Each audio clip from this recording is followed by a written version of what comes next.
बिस्मिल्लाहिर्रहमानिर्रहीम। अस्सलाम वालेकुम म्यानियो टाठ्यो बच्चो। आज बह तोह ब्रोह कन दुय्यम जमात बापत काशिर किताब हेत। सबकुक उन्वान छु आज कथ बात। म्यानियो गोब्रो युस यह कथ बात छि अस छि पान वनि करान कथ। इथे पठ येत असलम तो अकरम छि पान वनि करान कथ। क्या कथ छि करान वल अस ते परो। असलम पेठ कन छु लिखित क्या असलम छु वनान असलम तमुक मतलब गो असलम छु वनान क्या छु वनान नंबर 1 जमीन तो आसमान जून ते आफ्ताब मोल तो मोज किम कर पौध। असलम छु वनान जमीन तो आसमान जून ते आफ्ताब मोल तो मोज किम कर पौध। अकरम छु जवाब दिवान अकरम छु वनान खुदा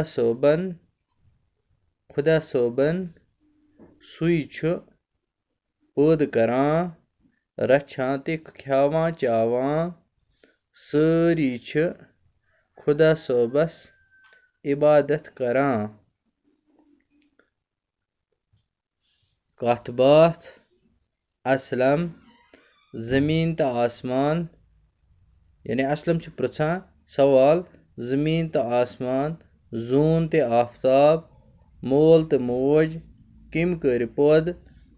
अकरम छु जवाब दिवान अकरम छु वनान खुदा सोबन सु छु पौध करान रछान ते ख्यावान चावान सारी छु खुदा सोबस इबादत करान। गो अख सबक। दुय्यम सबक छु सूंत।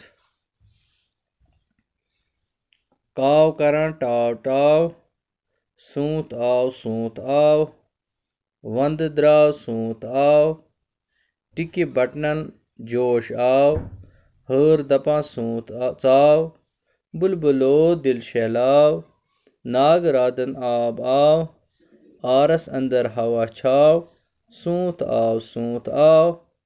सूंत गो सु मौसम येल वंदस अंदर बिहित शीन पेवान पत शीन मकलान यानी मार्च यवान तथ वनान सूंत। मार्च अप्रैल मई यह गो सूंत।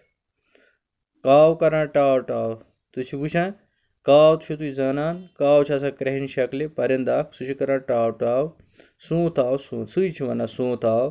वंद द्राव सूंत आव यानी वंद गो खत्म शीन मकल्याव वाव सूंत। टिक्की बटनन जोश आव टिक्की बटन अख किस्म पोश तिमन आव जोश हर दपान सूंत आव। बुलबुलो दिल शहलाव नाग राधन आब आव आरस अंदर हवा छाव सूंत आव। प्यारे बच्चों यह कर तुम दोनों सबक आज याद। आज गो बस युति बाकी वसलम।